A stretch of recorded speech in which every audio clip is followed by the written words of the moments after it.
All right. Hey, hauka inchawai wimpayo setkin.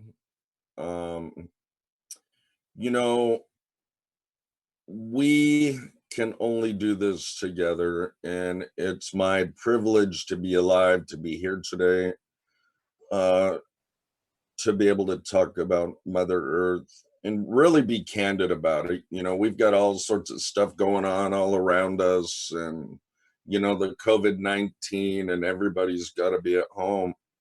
Um, Meanwhile, everybody's inside, Mother Earth is just cleaning and cleaning and cleaning. And it should be teaching us a very, very valuable lesson. I mean, we all have to do our part, um, whether it be drive a little less or, separating your trash and do your recyclables or whatever it may be. But let me do a correct introduction. My name is Bobby Wallace from the Barona Band of Mission Indians, from the Kumeyaay, uh, people. My father was Tosh Steppenwolf Wallace. My mother was Norma Jean Kriego. My grandmother and grandfather were Samuel Uwaya and Christina Benegas from Verona. Samuel Uwaya was from Siama, New Mexico. That's Pueblo Indian. And then Norm and Jeannie Kriego, which have a long history dating back to coming across the ocean in the 1600s. My grandfather was one of the ones who was captain of one of the big boats way back when. Um, but that just like, it kind of says a lot because, a Native American guy sitting right here can also have ties with, you know, the English and ties with everybody, really. I have a mixture of family members, and I think that all of us, of all races, and that believe in something good, we really need to stick together to find solutions to the climate. And everybody knows, that it's changing, the water's rising, things are melting. You look at Alaska and how they show all the pristine white glaciers. Well, if anybody's been there and saw pictures recently, and I haven't been there, but I saw pictures, it's covered with soot, and they're not all pretty and blue. So, we as people, and we're just people, we're the human animal, we all need to do our part, uh, and try to help Mother Earth out a little bit, because Mother Earth can show her wrath to us. And I've seen it before. And maybe I can get into that a little bit more. Our people's lived here for over 12,000 years. When you're driving in the mountains, if you notice, these trees are all in perfect lines. Well, our people planted those in perfect lines, thinking 200 years ahead. That's what we had to do. It wasn't all about self gratification. What's going to do me right now? It was thinking about your people, your children's children's children. They needed food. The earth changes, you know, sometimes dramatically. So our people planned ahead, and when the first arrivals came, they saw Eden. It was a beautiful place. The hills were all green. The water was distributed for animals, because we had to live and eat and sustain ourselves from the food that was right here, right where everybody's sitting, here in San Diego. So it's an honor for me to be here and show a little bit of perspective of kind of how it used to be, but also I have a youth from the Kumeyaay Nation, and I'm really, really, really honored for her to be here. She's Miss Kumeyaay. I grew up with her father, Harold Potts Hill, and their whole family. And it really is an honor to see somebody young and to see somebody with the fire inside them that wants to do good for all peoples. And Amaya, we'll start this out with you. And again, I appreciate you, and I just want to see you continue on and do these kind of things. You have a great fire, little sister. Thank you. So yeah, as you mentioned, my name is Amaya. I am Miss Kumeyaay Nation. In my native language, I introduce myself as Hauka, Laposta Makopai, Natat James Pottsill, Namau Caroline Mendoza, and Yamasich Amaya Hill. So what that means is, hello, my name is Amaya Hill. I'm from the Laposta Band of Mission Indians and also a descendant of the Red Lake Band of Chippewa Indians. And my father is James and my grandmother's name is Caroline. So I just want to thank everyone for being here, the speakers and the viewers, everyone watching. It's an honor to be speaking in front of you guys at such a young age. I'm 15 years old. I'm a junior in high school.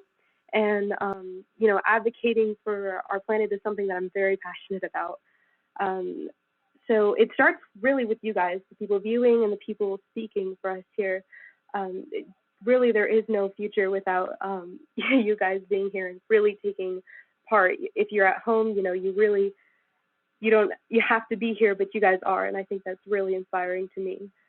So what I'm here to do is to give you an Indian perspective on all this climate and our globe and the global health that we need to have right now. It's very vital to the success of our species. I am really an advocate of space. I really want to go to space, but I definitely think that being on this planet right here and right now, we need to take care of our Earth because we're getting nowhere if we just leave it alone. So in the 50 years that we've had Earth Day, we've gotten a lot done, but I don't think that we've gotten enough. I think that we could have gotten a lot more done, and I think all it takes is a little more advocacy and a little more people to stand up for what they believe in. I think what it really is we're stuck on politicians who are stuck in this kind of, they need to be with their allies who will help them in the first place. And I think that the only way to get past that is to really, you know, bring it in a politician's perspective. So, you know, if you want to talk politics, let's talk politics. There's predicted that in 2030 that the sea level will rise 3 to 7 inches, destroying $1.07 trillion in property. If you want to talk politics, I think that's where you have to start, where their money is. If you have any contact with politicians or anything,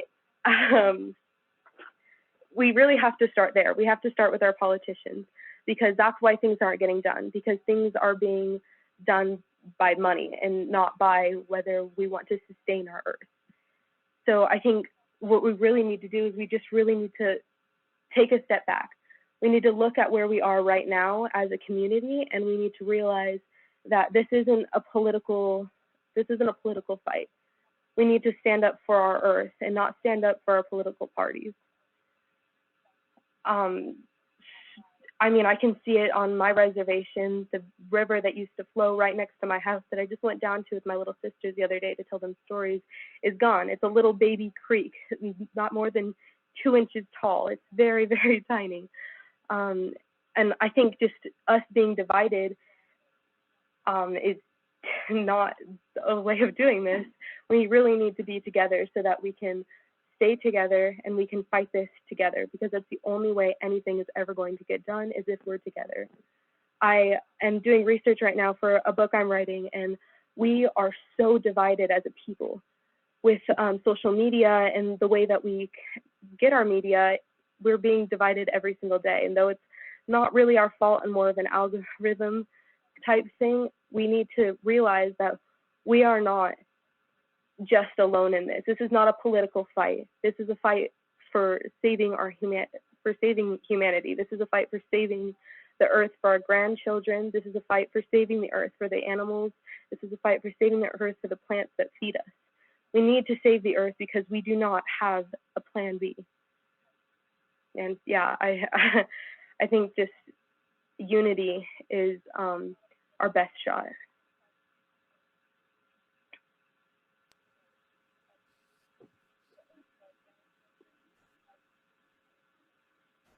Okay, so you know, Amaya, that was really great, and you really did hit it off. You know, politicians and you know, it's all about money. It seems like everything's about money, and we do have a new breed of politicians out there, you know, who see things a little different than the old school guys. And we do still have the old school guys, but we need these new guys, you know, the ones that aren't afraid to jump in and get their feet and their hands wet, so to speak, and make a stance. And you know, our next speaker, she just passed her exam yesterday, in fact, and I call her the smart girl, and she uh, and Manuel actually helped me out with the Save El Monte Valley, where they wanted to tear up a valley that has valley fever. But you know, it's my blessing to have Jessica here, and then we'll go to Manuel, then we'll go to Chelsea. But first, Jessica, Miss Smart Girl, can you talk a little bit for us?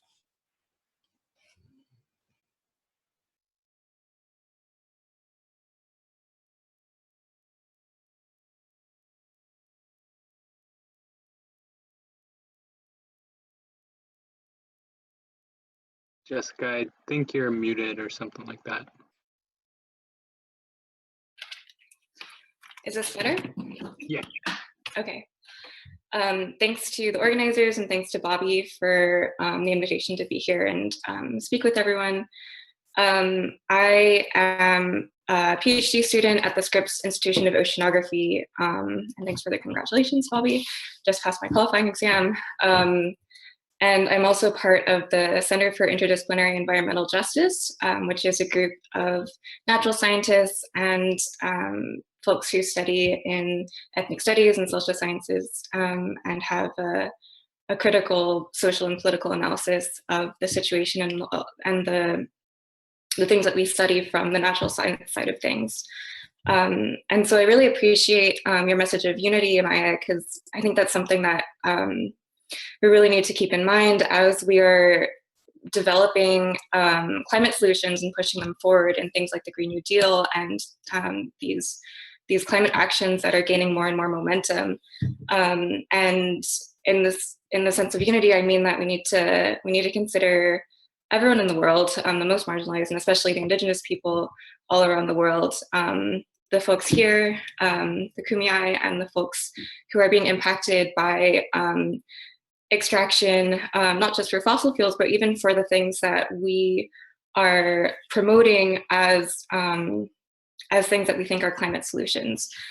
So the research that I do, I'm really lucky to be able to do this kind of research that I'm really passionate about. I work with indigenous peoples and communities in the high desert of northern Chile and Argentina, the Atacama Desert of northern Chile, and the Andean Altiplano.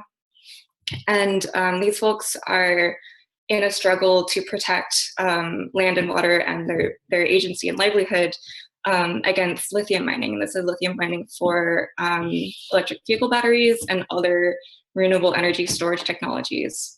So the area that they live in is amazing. It's this super high, dry, sunny desert, and over thousands of years, water has brought minerals from the volcanic mountains into the basins where people live and where there's salt lakes and these rare ecosystems, and they've accumulated minerals over long periods of time when the climate was wetter than it is today, and now it's the driest desert in the world. So water isn't a renewable resource here. And so then these mining companies come and they take out the groundwater and let it evaporate so they can take the lithium out and make these technologies for us to use for what we call climate solutions and renewable energy. But if it's coming from something that's not renewable, then it's not really ultimately the clean renewable technology that we think it is. So this is something that, along with the research work that I'm trying to do with the science side of things, trying to introduce that into these conversations about climate action and climate change, and what that means for us, and how we can think beyond these technological fixes, switching from a fossil fuel economy, which we all know is extractive and horrible in many ways, not just switching that to a renewable energy economy that's run on lithium that's coming from another part of the world, but how we can transform the way that we live and relate to each other and to the planet. So that's something that I would like to propose to everybody listening here, in your circles, in your groups, friends and family, and in your activism. Sure. Jess, what do you think about the water system that's coming down from, let's say, down the San Diego River? Is there any hope as you get down towards the estuaries, down towards Ocean Beach and Dog Beach?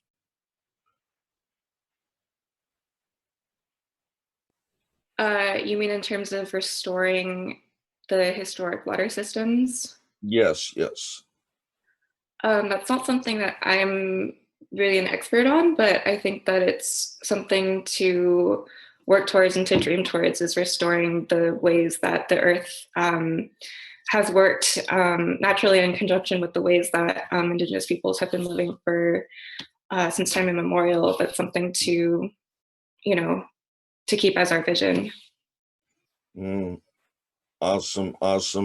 Well, I appreciate you, Jess, for being here. I forgot to say a few things. I did want to say thank you to our mayor, Kevin Faulkner, and a friend of mine, Miss Diane Jacob, which I'd worked with on the Upper San Diego River Park project way in the beginning.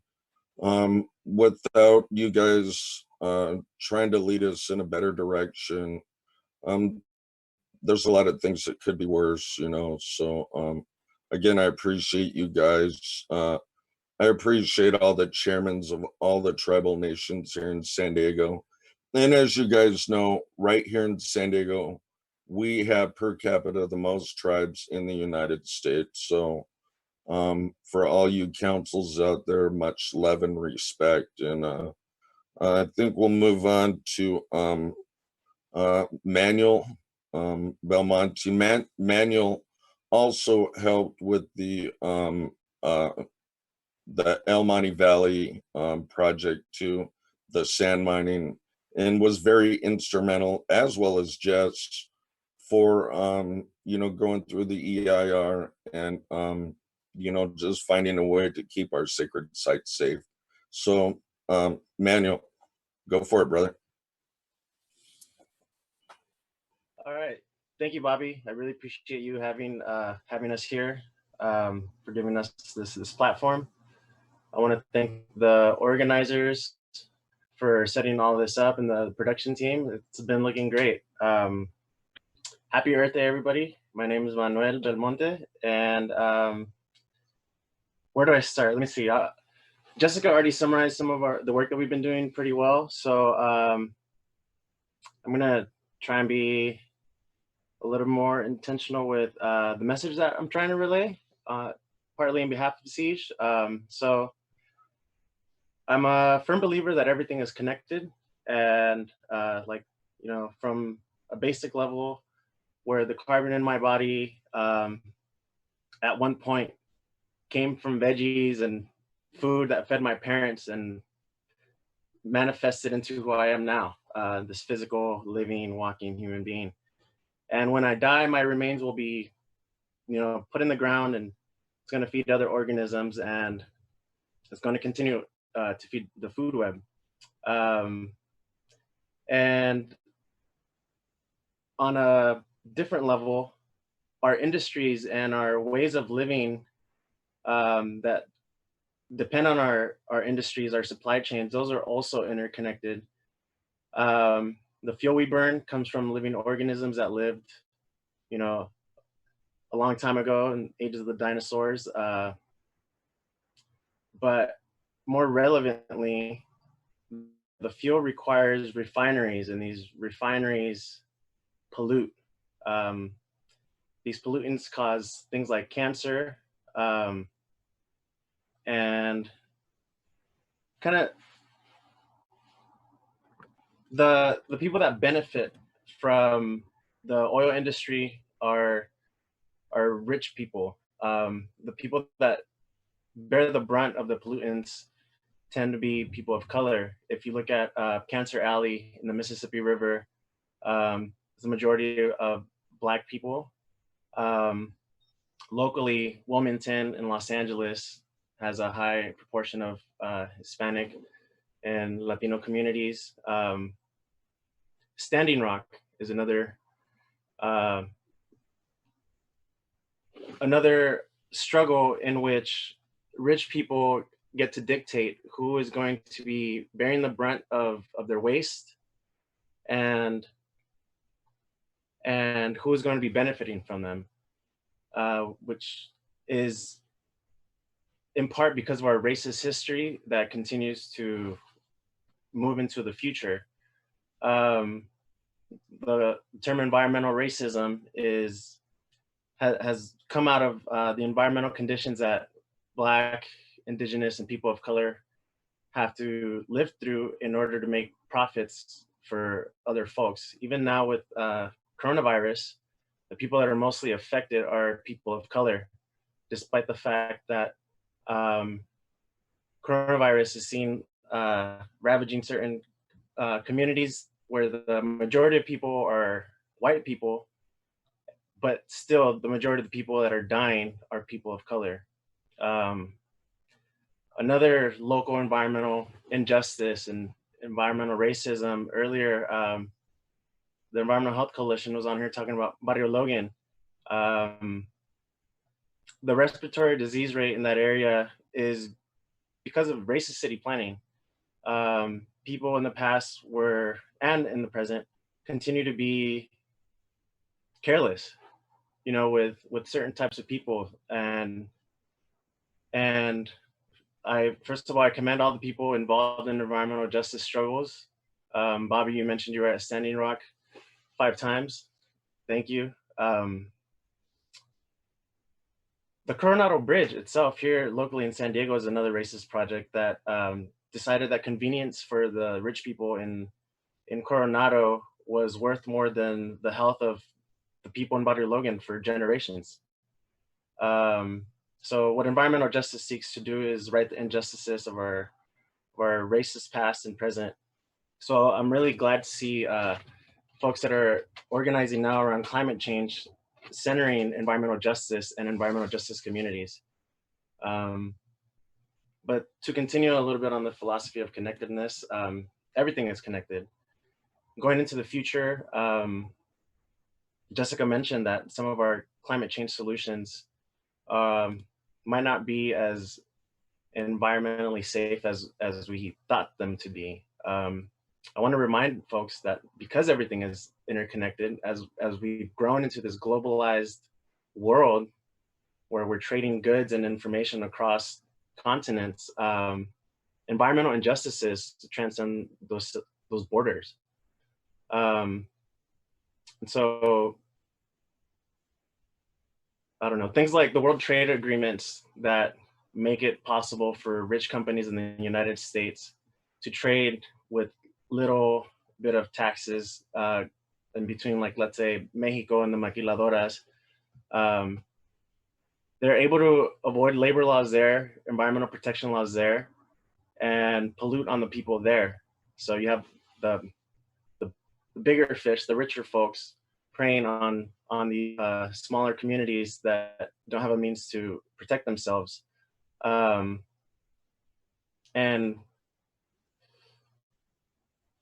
in climate change, the issue with climate change is that the people that are not responsible for the CO2 emissions in the air are folks that are being more heavily impacted by the impacts of climate change. And this is an issue that doesn't need to be addressed, but it needs to be addressed critically. We cannot continue to reproduce the problems that folks have created in the past. We cannot continue to reproduce those in the future. And so when you're looking at solutions to climate change, like electric vehicles, well, this depends on the continued displacement, exploitation, and pollution of Black, Indigenous, and people of color in other parts of the world. Climate change is a serious issue, but I urge you all to consider that it's a symptom. It's a symptom of something bigger. Bobby, I see your Save the Bees shirt. The bees aren't dying because of CO2 in the air. You know, they're not dying because of that. They're dying because our connection to the land and our agriculture. So I just want to shed light on the fact that there's a bigger issue here that needs solving, and it has to be a structural change, not a technological shift. I heard someone say, we cannot consume our way out of this hole we've consumed ourselves into. And really thinking about how these changes need to happen on a political and social level in our relationship to each other and our relationship to the land is how we're going to move to a more just future that's considerate of the most marginalized people in the world. Yeah, because the racism of the past continues to inflict our ideals of what our future can be, and not paying attention to these things can be detrimental for people in the future. Let's be more like the Kumeyaay folk who thought about 200 years in advance and not just 50 years in advance, when, you know, electric vehicles are going to be obsolete and they're going to think of another technology because we've run out of lithium, which is not renewable. So yeah, I just want to challenge folks to think more critically about our solutions to climate change. The change has to be social, political. Thanks again, Bobby. All right. All right, awesome. You know what, I appreciate it, Manuel. And, you know, we keep hearing equitable for everyone, and this does have to be equitable for everyone. And being a guy who has walked on this land back and forth to DC, I can tell you this place is littered. When you walk by the billowing smoke from the refineries, it sucks. And I'm being candid. It sucks. It's not good for us. And it's not good for Mother Earth, or it's not good for the little babies of the future. So we have one more speaker, and this will dive into our current situation, which is going on up the coast a little bit, and that's Chelsea. And I also want to give out a big shout out to Malika Marsden with the Green New Deal. I'm honored to be on the advisory committee board for that. It's really cool. It's exciting, and there are things we can do in the future. So, Chelsea, it's all yours.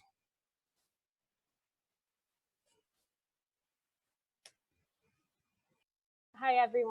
It's Chelsea Sparty. I'm with the Samuel Lawrence Foundation. I'm very appreciative of the Kumeyaay Nation, my brothers and sisters who invited me to speak alongside today, and all of the dozens of coordinators who made this virtual climate uprising possible.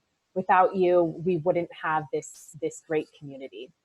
So I'm really grateful for that.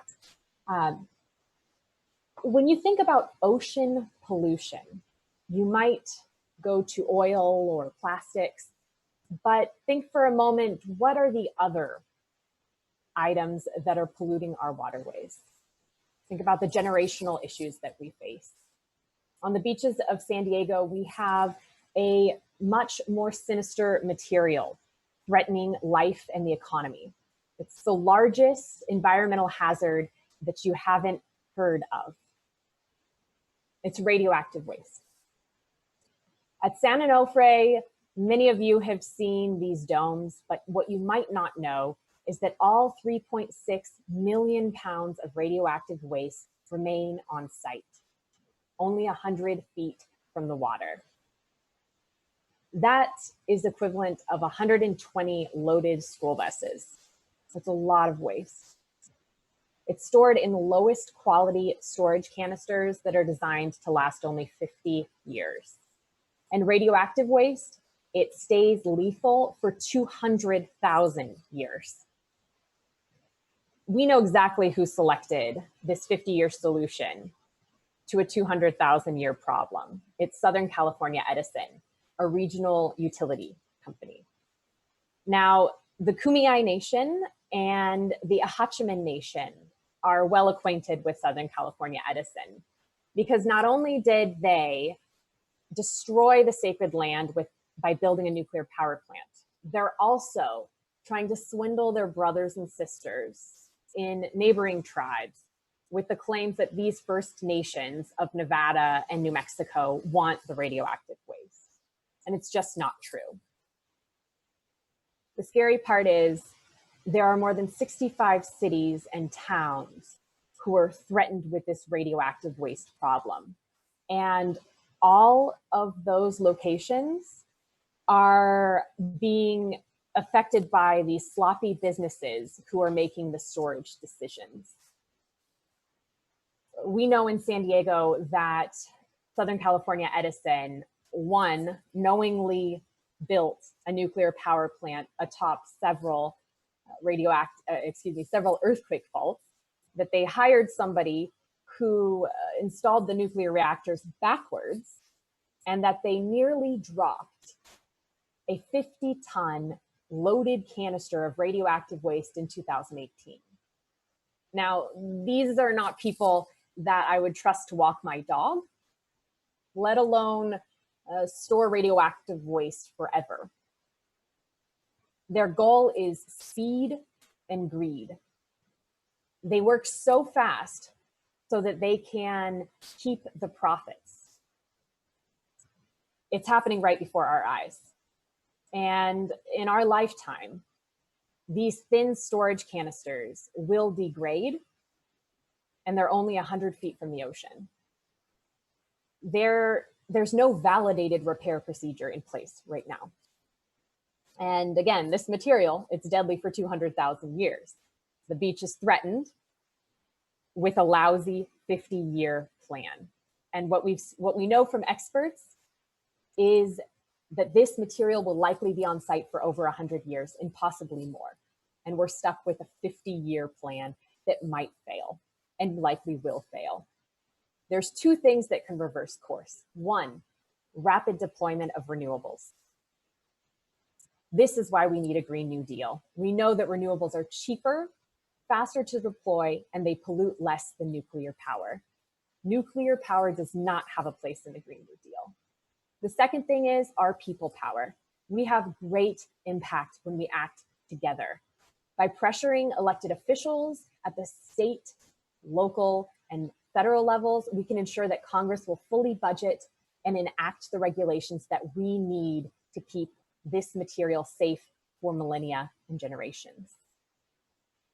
Remember, radiation leaks are not comparable to anything we've seen in the environmental movement. Human errors, miscalculations, and damage from natural disasters are irreversible. They decimate land, water, and life. And there is no place for nuclear power in our future. Samuel Lawrence Foundation is calling on Southern California Edison to build a handling facility on site so that they can repair and repackage each of these canisters as they degrade. You can help in that process. We're enacting a letter writing campaign. And if you go to the Samuel Lawrence Foundation website, on the nuclear safety page, you'll find a tab that says Take Action. There's all the information on how to write a letter. I encourage each of you to stand with our Indigenous brothers and sisters to protect the ocean by taking action, because together we will solve this issue here at San Onofre and beyond at all of the other nuclear power plants. We can't afford not to. So thank you, Bobby, for letting me speak to this important issue. And I appreciate all that you're doing as well on San Onofre issues. Thanks, Chelsea. Thanks, Bobby. Bobby, if you have any last words, we can just take like a couple seconds. Yep, just a couple of seconds. All you people out there, just remember, Mother Earth gives us life. We need to repay her back and help her out a little bit. We only have a little itty bitty time in our lives to help. So give it a shot, you guys. Much love and respect to all you guys.